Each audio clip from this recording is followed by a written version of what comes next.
Hillary has been lengthening her excuses as to why she lost the election. She didn't really lose the election. It was stolen from her by, I think it's up to 24 different excuses she has now. Number 24 is content farms in Macedonia. And as I said, my grandfather was a Macedonian content farmer, and we often think about, gathering on the porch and recalling the old days on the Macedonian. He never thought that the old content farmers he left behind in Macedonia would one day steal the U.S. presidential election. They are gnarled, hard-working Macedonian peasants, and the way they were able to reach out and steal the election from a well-oiled machine headed by John welcome is to the Macedonian Content Farmers Podcast, another exciting episode 21. My name is Jason Miko, coming to you from the foothills of the Catalina Mountains. At the foot of the Catalina Mountains, that's what I'm supposed to say. I got to remember this. From the foot of the Catalina Mountains in Oro Valley, Arizona. And this is Cvetin calling in from a windy and stormy Skopje, Macedonia. Oh, nice. I like it. Well, it's absolutely beautiful here. It's springtime. We're recording this on Sunday, April the 7th. We are 1 week into Macedonia's presidential elections, which are first round April 21, second round May 5. And I think we have to begin, I think we're going to call this Anchors Aweigh because of the absolute ludicrous statement that Zoran Zaev, the Prime Minister of Macedonia, said about his candidate, or I should say Zaev's candidate and Ahmeti's candidate, Stevo Pendarovski. He called Stevo Pendarovski the anchor that pulls us forward, quote unquote. Now, look, okay, I get it. Macedonia is a landlocked country. Of course, way back when, 100 years ago, it wasn't a landlocked country because Solone Nash, yeah? Absolutely. And there are plenty of lakes, beautiful lakes in Macedonia. There are boats on these lakes. They all have anchors. So most people know what the role, what a anchor is supposed to do. And how did that play in Prilep, for instance, Cvetin? Oh, come on. Zaev is making so many gaffes, this is really even impossible to keep track. This is just normal day in Zaev land. Sidalovska, the Vilmera candidate, she has this proclivity to mistake the city she is in. So she does this Bob Hope routine where she says, "Good evening, Negotino," and it's Kavadarci. Actually, she did it twice, but the first time she did it, it's really horrible because, she mistook Negotino for Kavadarci, and you don't do this. I don't know what your local rivalry there in Tucson, but in Kavadarci versus Negotino, you just don't do it. It's it would be Tucson versus Tempe, which is basically part of Phoenix and the two universities, Arizona State University and Tempe, the Scum Devils, and the University of Arizona, the Proud Wildcats, my people. It'd be the same type of thing. But it's funny, you called it a Bob Hope routine, and I've seen plenty of politicians do it here, by quote, I'm using air quotes, by accident, although they do it on purpose just because they're traveling to so many different places and talking to so many different people and they don't know what city they're in and whatnot. I find that somewhat endearing on her behalf, though, as you point out, the rivalry between those two towns. But, I mean, to talk about an anchor that pulls us forward is just stupid. Yeah, Zaev is adrenaline rush junkie lately. I don't know if it's... I get in his position, I would be doing serious drugs. No way you would... you can do this on don't sober. Don't discount serious drugs. But instead of, as we're a landlocked country in this stage of our existence, he's doing these ATV mountain biking, riding through, closing down the entire ski lanes of Mount Mavrova, so he can ride his snowmobiles there. But we cannot do much jet skiing and other stuff. Otherwise, I'm sure he would be doing this. He would be spending his hard-earned money on jet skis and stuff. Well, speaking of gaffes and things like this, and I know we want to talk about some polls that have come out or were online and whatnot, but before that, I know Stevo Pendarovski was talking about, quote unquote, I'm using the air quotes again here, our country. And I'm always, when he's doing his routine, his stump speech in his candidacy, and he won't say Macedonia, of course, and he doesn't really want to say, North Macedonia, so he says our country. And I'm reminded, Chris Hill, the first U.S. ambassador to Macedonia back in 1996, in his biography, which he put out a year or two ago, called Outpost, he has a whole chapter I think it's called This Country. Mm-hmm. And he talks about how, when he was the ambassador, it was official U.S. policy was, quote, the former Yugoslav Republic of Macedonia. And he didn't want to say that, obviously, so he kept saying this country, our country, your beautiful country.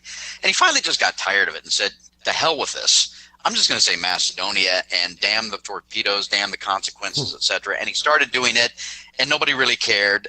And I find it funny because the other day I think it was USAID tweeted out something about this country or something like that. And here we are, almost 25 years later, back in the same situation where the internationals don't want to say North Macedonia, so they're saying your country, our country, this beautiful country. And it's ludicrous. Just say Macedonia. Why? Because that's the name of the country.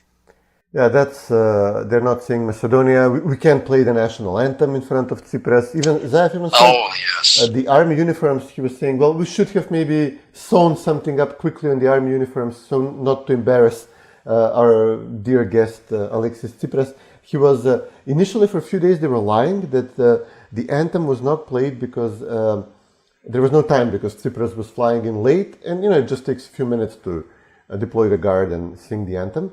But after a few days of lying, they eventually owned up that it was done on Greek request because the anthem sings about Macedonia, not North Macedonia. It speaks about the Macedonian struggle for Macedonian homeland, and you can't have that in front of Tsipras. And even the uniforms were problematic because they still have the name Republic of Macedonia, or Army of the Republic of Macedonia. That's the full name of the army. And Zaev says we should have sewn something quickly up onto or maybe use marker and it's really disgusting. Maybe some Scotch tape and a couple of heavy markers and things like that. It's disgusting. It's pathetic, cowardly, disgusting, and just plain wrong. Yeah. And then there are these people who go to the rallies. That's even worse. I mean, it's bad enough that Pendarovsky is saying, can't say the name of the country. They have all these people who understand the rallies as a on-the-air audition for a job, and it has worked. Like there was this a showbiz personality who was supporting Zaev, and after he formed the government, she wasn't hired soon enough into some position, so she called him out on Facebook. Well, you don't have time for a coffee now. What's up with you? You forgot about us. And sure enough, she was hired. He publicly responded to her, invited her for a coffee, and let's get you hired somewhere quick. And now everybody is doing it. There was a girl who was sucking up to Zaev so badly.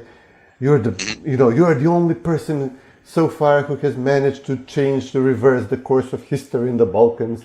And then in between, she's coming out for air, and she says, and she goes like, by the way, I'm an expert in some form of working with children who have been abused, and we really should form this position, this office of a person who would work with them. So this is literally a on the air live televised job interview. She's asking him to create the job, and she's at the same time applying for it, and it's so pathetic. And then there were these two. So there's a lot of dear leader worship going on, is what you're saying. God, it's like publicly. North Korea, not North Macedonia. It's horrible. I want to talk about the polls because one just came out, but before that, I know that Bobby Hristov, the journalist with Telma, had an online poll in which he listed the three candidates. But then, is it correct that he actually deleted that because Gordana was in the lead? Yeah, this was a Twitter poll. I mean, not scientific, but the left elsewhere owns Twitter, and they imagine they're gonna run away with it. So he did the poll. They had the debate on his television. On Telma television, Pendarovsky, Siljanovska, and Blirim Reka, the third candidate. And so he did a poll, and Siljanovska ran away with it, and she was actually okay. She was good. She was solid. I remember back in 2014, the previous presidential elections, Pendarovsky was debating Georgy Ivanov, and all the Twitter, they believed that Pendarovsky is going to win easily, but turns out he's not a very good debater. It was pathetic. Then I was reading all their comments. They believed that the debate was recorded. True, it was recorded, but then they believed that all the best comebacks by Pendarovsky were cut out, and they were actually demanding that the Macedonian television releases the entire tape, and then both campaigns had to say, no, this was the entire tape, there was nothing else. This is what he said. He's just not a good debater. He sucks. And besides, what he's defending is indefensible and extremely unpopular, and Sidanovska ran away with it. And then Bobby Christov, bless him, he deleted the entire tweet. And his wife works for Radmila Shekerinska, the defense minister. So on one hand, SDSM are a bunch of backstabbers. So she would actually be happy to see, Pendarovsky destroyed and, make this conventional wisdom that he was destroyed. Shekerinska would be happy with this. So maybe Bobby was, playing it smart for his wife, but ultimately he had to delete the tweet, and it's even worse. That's funny. And hey, look, his wife worked for the defense minister. I understand he's got to say certain things. He has to support the government. He's got to eat. He's got to, feed his family. You can't begrudge a man that. But Shekerinska wanted so badly that she's the candidate, so she wouldn't mind Pendarovsky losing, honestly. Yeah, but I just saw before we went to record this, Cvetin, that there was an actual poll that came out, and it had a lot of very interesting figures in it. What can you tell us about that? Well, this is like a proper poll, IPIS poll published on Sitel television. Sitel is hard pressed, arrested and seriously intimidated. Their editor-in-chief had to resign under pressure. Latas, he's out as editor-in-chief in Sitel. It's an end of an era. So, we should take the poll with a grain of salt, but it's still like a serious poll. Pendarovsky is leading by, I think, 2 points, but it's within the margin of error. Sidanovsky is right behind him. And then, Sidanovsky wins the Macedonian vote by several points, but then Pendarovsky makes up the difference with DUI Albanian voters. There is a significant number of voters, and this was even noted by Sitel, who say we're going to vote, but we're not telling you who for, which indicates that people are afraid to state their party allegiance. And this is like half of the votes Sidanovsky and Pendarovsky win. So if these intimidated voters, you could imagine that an intimidated voter would be a Vomera voter at this climate of persecution we're having. And, who could blame them? People are being arrested literally every day for supporting the opposition. So I've just pulled up the some of the figures on the poll here. 1,100 people done in late March.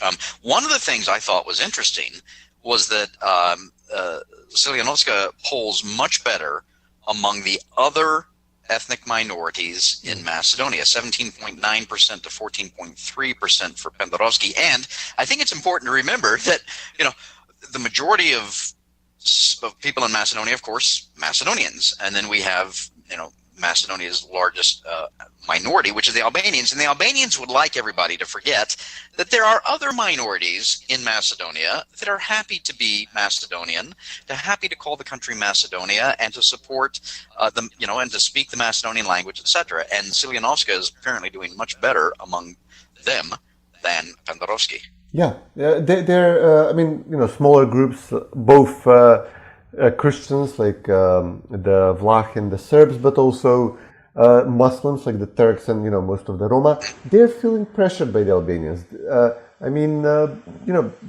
Turks are being pressured to declare themselves as Albanians, Muslim Macedonians as well.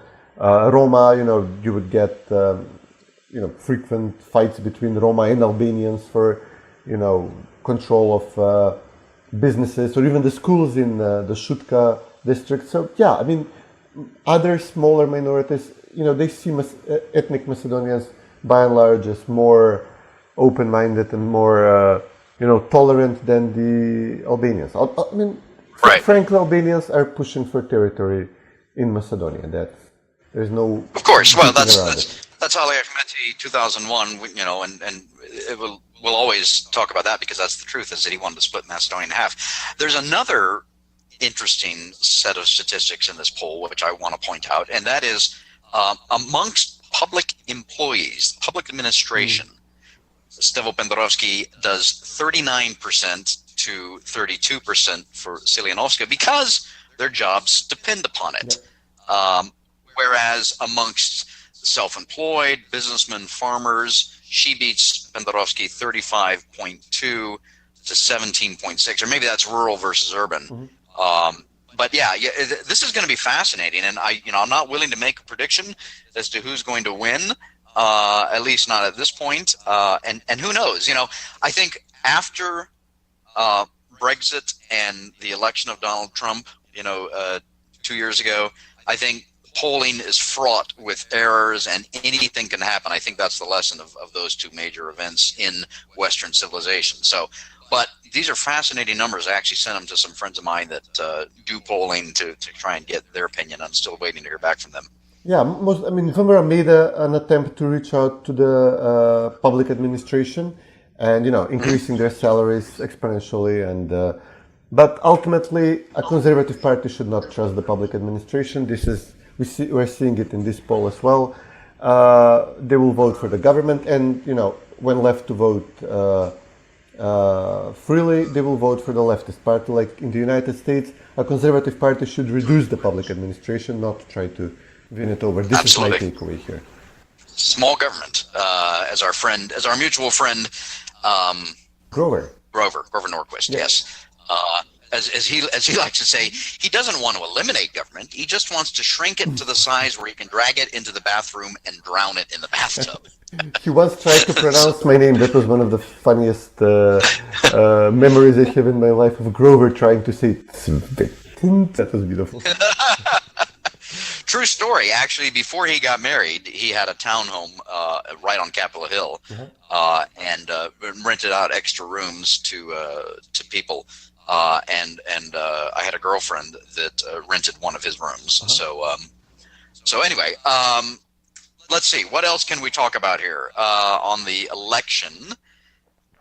Stevo Pendarovski said something recently about going back to 2001, the Ohrid Framework Agreement. Yeah, he's really, he's the only way he wins this. He's losing the Macedonian vote, and he's trying to maintain the Dewey vote. But then, there is this big reservoir of people who do not want to declare who they're voting for, and you could presume that they're mostly Vimera and, the non-aligned undecideds. Vimera is definitely not running a proper Vimera candidate. They're running a centrist who even was part of the SDSM-led protests initially before it was. But saw the error of her ways. So she's not offensive to the SDSM voters. So she's very able to win undecideds. And then there is this large pool of ethnic Albanian voters who are voting for Blerim Reka in the first round, and then they can switch either way. And Ivanov was very successful in winning the more conservative Albanian vote in the second round of the elections in 2014, pending a political decision by their leaders like Kasami and Sila, what would be more profitable to them. And, supporting the government, they're not in the government. Why wouldn't they stick a knife in Dewey if they can? So, Pendarovski is scared from the undecided voters, from the reliability of the Albanian voters overall. So he is trying to win over Albanian voters. And today, or yesterday it was, he basically threw the Ohrid Framework Agreement through the window. The Ohrid Agreement says that the political preferential political treatment Albanians get in Macedonia is conditioned on Albanians being 20% of the population in total. They polled. Right. They were estimated at 25 during the 2002 census, and this was after the war, and the census was widely seen as rigged and flawed, because if it was after the war and if they were less than 20%, there would have been a renewal of fighting. It was believed, and since then we were unable to conduct a poll. The one time we tried, Albanians insisted, Ahmeti insisted that it stopped, or that unless Albanians are allowed to be registered over Skype. Basically, citizens who have moved out of the country long ago, we should do an honor system census where they, they call in and say, well, yeah, I'm actually intending to return sometime in Macedonia. I'm currently in Switzerland just for a brief while. Just please count me in. And they wanted to reach 25% or over 20% in this way. So what Pendarovski is now saying is that, and if they're more than 20%, they get the right in the parliament that their votes count much more than a Macedonian vote. So basically there is a set of laws you cannot pass in parliament just with a pure majority. You have to have the majority of the ethnic minorities. So basically this covers all cultural rights. So we couldn't, for example, abolish the Albanian state language state television.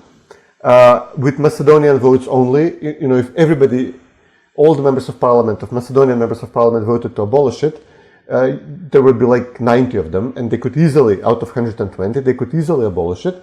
But then the law says, the constitution says, you have to have the majority of the ethnic minorities. So there is this double majority, and you cannot do it without the majority of ethnic Albanian votes.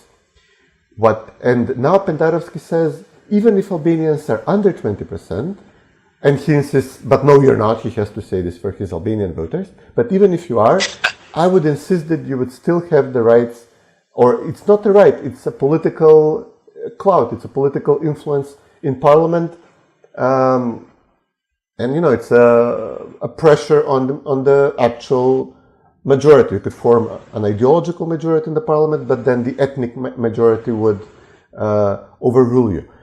Now, so basically he says, let's do away with the constitution, and no matter how many Albanians live in Macedonia, they should still have the rights provided in the, not the privileges, I would say, provided in the Ohrid agreement, even as if they were more than 20%. The reason why this is so horrible for Macedonians now is that apparently protection of cultural rights and other issues, it's not just cultural issues where this applies, is in place for Albanians, but not for the majority Macedonians, because we can see that you can force Macedonians to change their name, redefine nationality, change symbols, etc.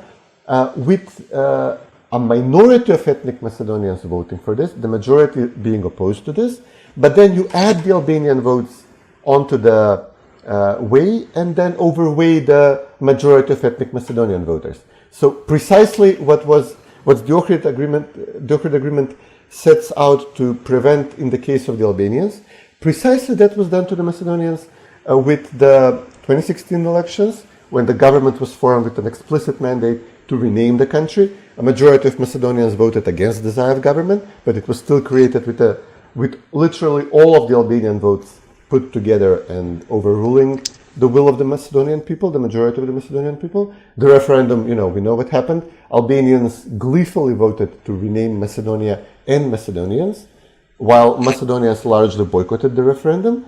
And now, the constitution was amended with, blackmailed, bribed members of parliament, in the Macedonian camp, but the government is still propped up by a minority of Macedonian votes and in parliament, of representatives in parliament. So Pendarovski assures Albanians that their privileges will be secured, while at the same time the left and is using the Albanians, is adding them to their numbers to violate the rights of ethnic Macedonians. And on top of it all, he says that, people are moving out of the country, so, Albanians are surely more than 20%, but I'm sure that Macedonians are not 64% as Macedonians, were numbered in 2002 in that census. So he's basically trying to make this impression that if people are leaving the country, not only the absolute numbers are being reduced, but that the percentages are going down. So he basically does not understand how percentages work. But he's trying to suck up to the Albanian voters, telling them, listen, Macedonians are declining, they're not 64%. He wouldn't repeat this in a Macedonian district. He was saying this in an Albanian district. But, we have an outflow of people in general. but it's much stronger among ethnic Albanians. I mean, it's assumed that Right. their numbers are being reduced by a much greater percentage than, by a much greater rate than the numbers of Macedonians. So making it plausible that Albanians are below 20%, which by definition means that Macedonians are growing as a share of population, if not in absolute numbers. Right. Well, again, so just to sum it up, I think, number one, he's playing identity politics to the hilt. Oh, yeah. The left. It's the left. Which is never good. Never good for any country. And he is, and I think it was important to remind listeners that the last census was done in 2002. And this government, the Zaev Ahmeti government, are talking about doing the census next year. There's been questions about whether or not they would include ethnicity on it or not. But to your point, Pendarovsky is just saying whatever it takes to get elected without regard for the consequences. Now, I do want to say, I think, long term, whatever is done can be undone. And I think that's important for the Macedonians to remember that. So whether it's Stevo Pendarovsky talking crap, or the so-called Prespa agreement, etc. All of these things can eventually be undone. But first of all, we have to get through this election, see what happens. But beyond the election, let's kind of move on and talk about the fact that Macedonia is not going to get a date to start talking about EU membership. It's not even a question of starting to open each of the individual chapters, the 35 or 36 chapters, which every EU aspirant country has to open, negotiate, and then close. We're talking about a date to even start that process. And as we recall, last June, the EU basically put off for another year talking about, and Macedonia was thrown in with Albania, and it was primarily France and the Netherlands that objected to opening the accession talks then. And then, of course, Zaev said, no, we're going to change the name and everything else, and then the EU is going to give us a date to start talking, to open up the chapters, and that's not going to happen now. So I think it was Johannes Hahn who said, what did he say exactly? I'm trying to remember the actual phrase. It was a preparatory stage of negotiations. Preparatory was the key word, exactly. Preparatory was the key word. And then Zaev gets on the phone with Merkel to beg her to, change the situation. So not only has Macedonia had to change its name and its identity or anything else, but it's not going to get a date to start talking about EU membership, and I think Albania is probably in the same situation. It's glorious. It's delightful. It's they did a selfie on this. They declared, they insisted so strongly that we are definitely opening accession talks in June of this year. And last year, after again France and the Netherlands blocked this. France and the Netherlands blocked the opening of EU accession talks for Macedonia, and Zaev still insisted. They did like this late night follow-up on the European Council, the Luxembourgian, whatever he is, Prime Minister, President, he apparently reassembled the European Council, and they told us we got out by the skin of our teeth, and we still got the EU accession date, and it's prolonged by a year, but it's definitely cast in stone for June 2019, and now everybody, Zaev is now, well, yeah, but we of course meant that in June of 2019, we begin the preparations, and we then actually negotiate in November or December or maybe January, and he's trailing off here. And it's, it would be, the only way this would be even more delicious if it was done, if we would have our accession talks delayed for the actual reason they should be delayed, which is that we are now a dictatorship. The government is using the police to arrest opposition people massively, daily. And we absolutely do not meet any criteria to join a club of proper democratic countries, which the EU is not. I mean, we are... Oh, hang on, no. I have to intervene. You're calling the EU countries a club of proper democrats. I'm going to have to take issue with you on that. We actually do belong in the EU with a government which calls for a referendum, then ignores the outcome, is silencing the opposition with, hate speech arrest, but even going further than this. Yeah, those are our standards for calling the EU countries Democrats, then yes. There is no way that the EU would, agree to block Macedonia from opening accession talks because it's arresting VMRO people. Obviously the EU loads and was part of the assault on the VMRO, of bringing down the VMRO government, and he's invested heavily in Zaev's government, etc. So, all of these actual violations of the rule of law are not being registered. They're not registered in the U.S. Human Rights Report, which I didn't even bother reading this time, and it just took the few tweets by the U.S. Embassy to realize what's in it. It's not in the OSCE pre-election report, which was published today, which should note things like, the majority, 15 members of parliament are being indicted, and 7 of them had their immunity revoked, and you're holding elections. It's not the way it works. But it doesn't know this. Wow. So, it's not, nobody's going to object to the arrest and intimidation and persecution of the opposition in Macedonia, but still they're gonna deny us the accession talk because apparently my reading of this situation is France realized how many Muslims live in Macedonia and is taking issue with this. Interesting. Well, even if France has its own. Less than 20%, it's still too much for France apparently. So they don't want us in the EU. Sorry. Well, I think, and with respect to Macron in France, there's, and just kind of talking slightly about a difference like Brexit, which is supposed to happen this Friday, April 12. May has asked for an extension again. I think Macron, he could actually torpedo the whole thing and say no, because he wants Britain out of the EU so that he can pursue his imperialist plans of a European army and, ever closer union and everything else that goes with it.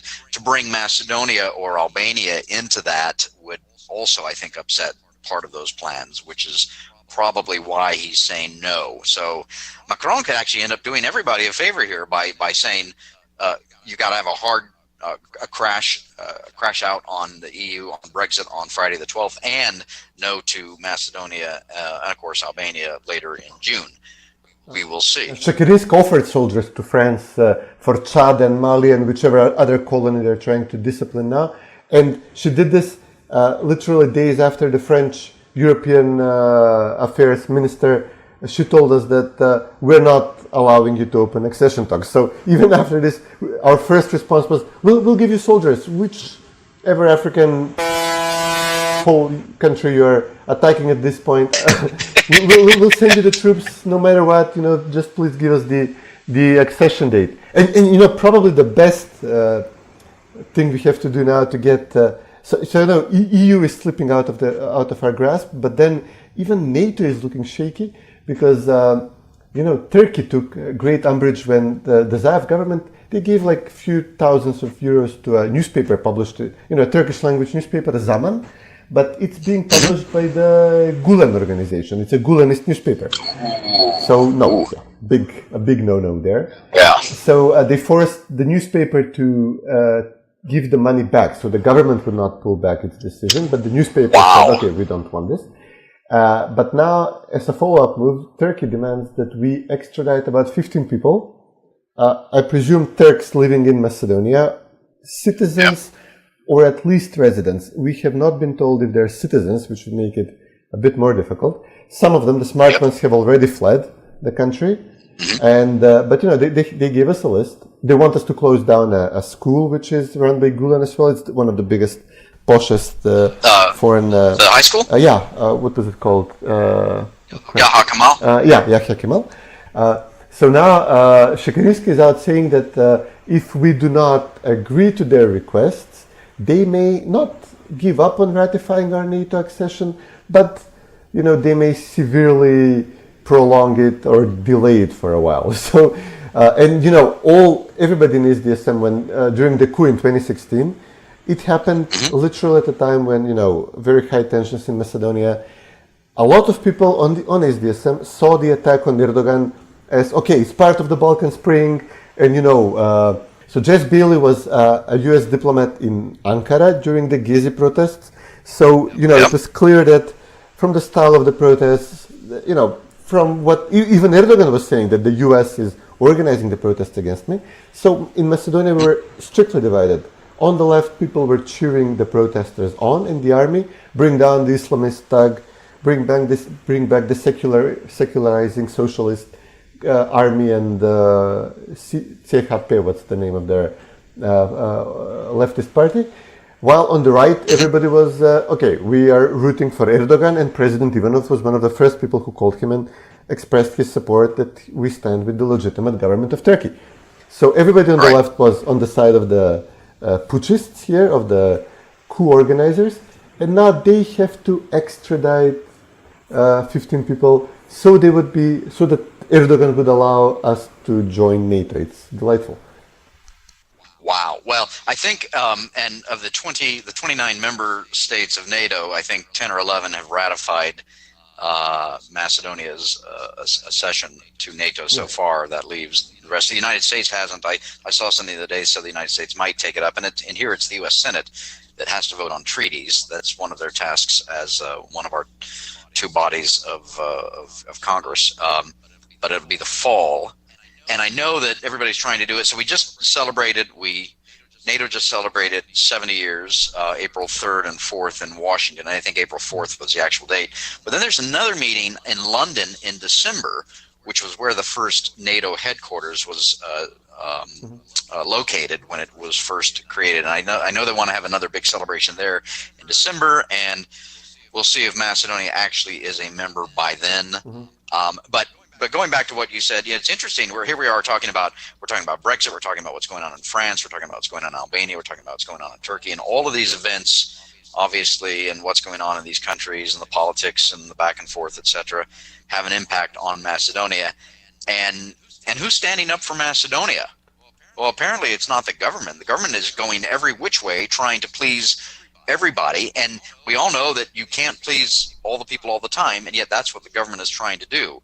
Whether it's Turkey, whether it's the EU, whether it's France, every single country that the government of Macedonia, the government of Zoran Zaev is trying to please them on every different thing, and there's no strategy in that. It's totally reactive. Yeah.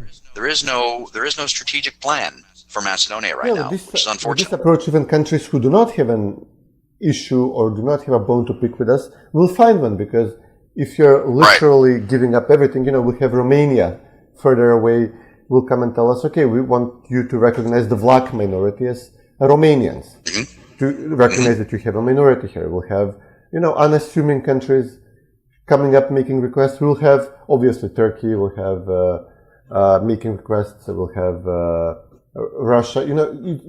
We're not projecting strength. We're not projecting sovereignty, and we're just opening up ourselves up for anybody and everybody who would come in and take a piece of us. Speaking of taking a piece of us, I see that the so-called quote unquote immigration crisis is kind of rearing its ugly head again, especially down in Greece. We've had a number of events in the past week of migrants from Middle East and Africa, etc., trying to make a push towards the border with Macedonia. Yeah, I've been to this camp. Basically, they have a closed a family camp where the people who are there, they arrived with their children, and basically you cannot expect them to make a trek across the border. But then there was an open camp, which essentially had the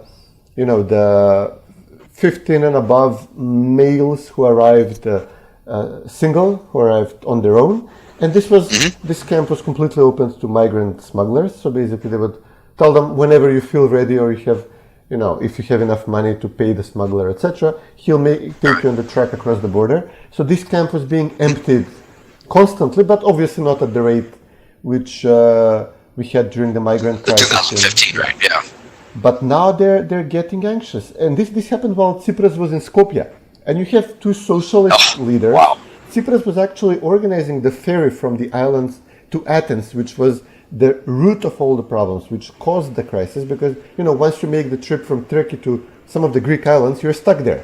Tsipras was organizing the ferries for 2 years from Chios and Lesbos, etc., to the Piraeus port in Athens, and then where you can easily take a train to Solon and then just, make the short trip to the border. So he was instrumental in creating the crisis, and now he's meeting Zaev in Skopje. And we know the people in Zaev's government. They so badly want to open the border. They believe in this. They would make statements in this regard. Many of their colored revolution supporters are actually currently working on projects to open the border, to improve the perception of migrants, producing these videos. USA produced a video promoting having migrants settle in Macedonia. I remember that, and then they took it down because this is before elections, and they don't want this type of publicity. But they so badly want to do it. The diplomatic corps in Skopje, we've met these people. They want to do this, but now it's right in front of, ahead of the European elections and Brexit, and they cannot afford this. But deep in their hearts, they want to open the border. And frankly, so do I, because, if we have to school the people in Macedonia and in the Balkans and in Europe on the harm that comes when you vote for the left, then, the sooner the better. Yeah, this is a global progressive project, at least in Western civilization, is no walls, no borders, open borders, have everybody come in.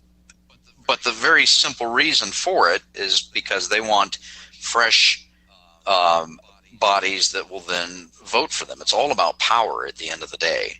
And you mentioned what Tsipras was doing, bringing the migrants from the islands into mainland Greece, into mainland Europe.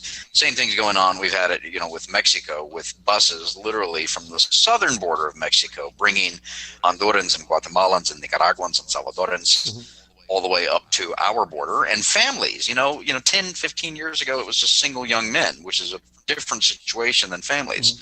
But the whole progressive project is designed to try and bring as many people into the United States, into the European Union, and then turn them into, and then of course give them welfare benefits and everything else, and then turn them into, in our case, Democrats, literally registered members of the Democrat Party, and the various leftist progressive socialist parties in Europe as well.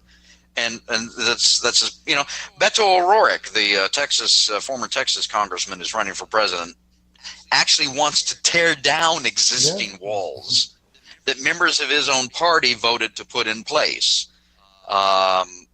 which, the whole thing's upside down.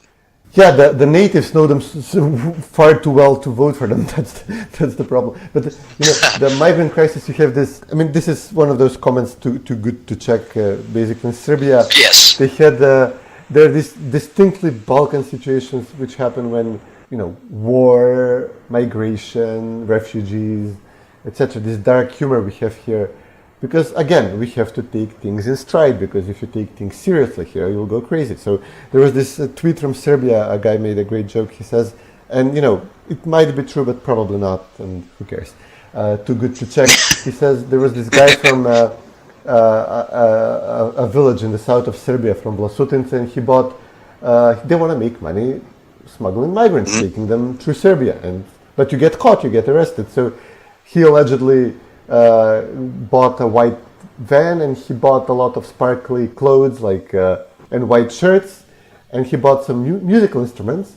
So he's picking up his groups of migrants he has chartered, and he's dressing them up as musicians, and because of their complexion, they look exactly like a Roma band, which you would get for your wedding. And he's just driving them across Serbia and waving to the police, saying hello. And if he gets stopped, he says, well, just taking the band. We have a gig in this village playing at this wedding. So, and allegedly he was arrested when one of the policemen actually asked them to play a song. Oh, how funny. Well, let's do this. Let's take find some of that music and put it in here while we take a quick break, and then come back with our farmer's picks. Sounds good.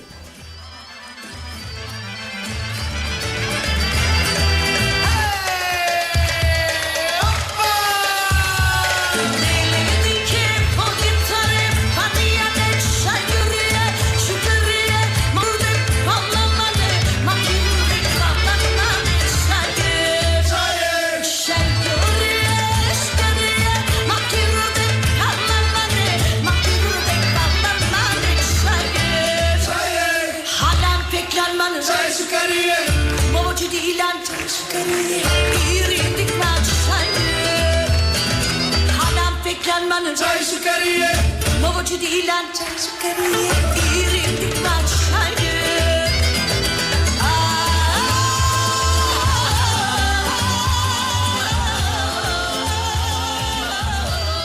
And welcome back to the Macedonian Content Farmers Podcast. This is Cvetin from Skopje, and Jason Miko is on the line from Tucson, Arizona. Jason, it's time for our farmers picks. What have you got for us? Well, thank you, Cvetin. You know, I always kind of like to end, and maybe I'm moving more towards this as we do more of these podcasts, end on a positive note. And, you know, I especially like promoting Macedonia, talking about all of the wonderful things to do and see and eat and drink in Macedonia. So I find these websites, blogs actually, every now and then. This one, 25 things to do in Macedonia. And we'll post it in the show notes. It's amateurtraveler.com. And, you know, obviously he's got, you know, where's Macedonia? And then he talks about Skopje and all of the different things to do in Skopje. Vodno, trails on Vodno, Caje, Matka, of course. Let's see, what else has he got? Kokino, Stobi. Well, it's 25 things. Heraklea, Prilep. Sopot. See, this is a fantastic picture. Too bad this is a podcast and you can't see this, but this woman drinking a glass of Macedonian wine overlooking these beautiful vineyards as the sun is just coming down. She's got a plate of delicious Macedonian food, and the paragraph that goes with the picture talks about the wineries along the Vardar Valley. And Cvetin, right now, I'd like to go down to my local store and pick a bottle of Timjanica, but I can't because we don't sell it here. And I really want a bottle of Timjanica right now. But anyway, well, Krushevo, you know, Mavrovo, of course, etc. And of course, Ohrid and much more. So we'll put that in the show notes. 25 things to do in Macedonia. Always fun to come across these blogs by random travelers that have discovered the beauty of Macedonia and have taken time to write about it and include these fantastic, beautiful pictures of Macedonia. So that is my farmer's pick. Svetin, what's yours? I'm going to post a few comments from my favorite tourist guide from Macedonia, which is the Dutch ambassador Wouter Plomp. You know where this He's your favorite tourist guide. He finds places I never knew existed in the country. But good for him. There's this thing he's on a row. He's posting pictures from the Matka Canyon recently, and then from Struga today. But the thing is that wherever he goes. It's also a reminder of the degradation and the collapse we're experiencing at the same time, because, you know, he was in Matka, he was taking pictures, but it's becoming a lawless place where a bunch of local thugs, which are apparently even involved in Pendarovski's campaign in this region. It turned out that the people who are supporting him, who are running his campaign in the region, have pictures with him, etc. They're illegally building a few platforms to put restaurants in the canyon. Basically crowd out the canyon, and there were no permits. People were protesting. No. The municipality said we can't touch them, they're too powerful. The mayor said it's not in our preview, you know, so we cannot do it, essentially saying they're untouchable. And then there is Wouter taking pictures, I think, of his brother mountain climbing on Matka. I saw that. Dropping out, trying not to catch a glimpse of these happening at the same time, where apparently nobody can touch these thugs. And then today he posts a picture of Struga. He says, beautiful Struga, you know, the bridges, where the Seventh Dream flows out of the Ohrid, etc. It's lovely. But then, you know, the Dui mayor of Struga, another guy who operates with complete impunity, he was bragging on television a few days ago how he purchased this 60,000 euros Audi, and the journalist is telling him, well, yeah, we're trying to put Gruevski in prison because he purchased an armored Mercedes for the government, for Angela Merkel and Theresa May, and we're trying to spin this into a crime, and we're trying to arrest him. But there you are, you idiot, you're purchasing an overpriced vehicle for yourself. And he says, yeah, but you know, I'm the mayor of Struga, what would it look like if I was driving a Skoda? You should try the car, it's so great. He's totally not getting what the journalist wants him to do. So completely doesn't care about appearances. And then there are people he's not stopping them. I can't say they're tied to him like in the case of Matka, but the least I can say, he's not stopping them. They're burning down these reed patches around the lake, which are true an obstruction of the beaches, but they're, I guess, important for the environment or something. They do something about the fish and the frogs and whatever. And there are people burning them down. I guess they pour gasoline, a few buckets of gasoline across on the lake, and then burn down the reeds. And then once they're burned, hang on. Sorry, you're talking about Lake Ohrid and people putting gasoline on the reeds in the lake. And this is a UNESCO protected site. That is criminal. Well, UNESCO is welcome to try and stop them. The mayor of Struga is certainly not going to do that. And once it's burned down, they basically then pave the way, and of course they burn down the reeds on the ground as well, but they try to clear out the ones in the lake as well, and then they just expand their beach, or in one case, literally the day after the fire, after all the reeds were burned down, somebody started construction work on the site and preparing his new beach and platforms, restaurants, beach bars, etc.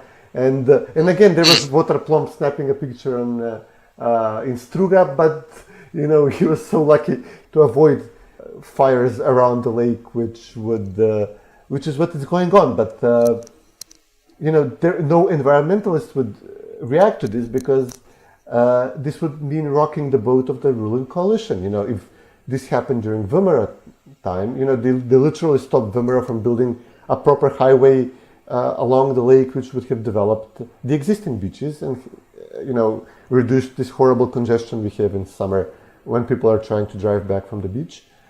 But now that it's SDSM and DUE doing it, who cares? Well, hopefully, we want to thank the Dutch ambassador for calling out attention to these environmental problems that are taking place. Well, inadvertently, because you are commenting on his tweets. So we in a roundabout way, that is what he is doing. And so that's one of the benefits of listening to this podcast, folks, is that you find out about some of the environmental problems that are going on via the same people that would not normally call attention to these things. So that's a very interesting farmer's pick, Cvetin.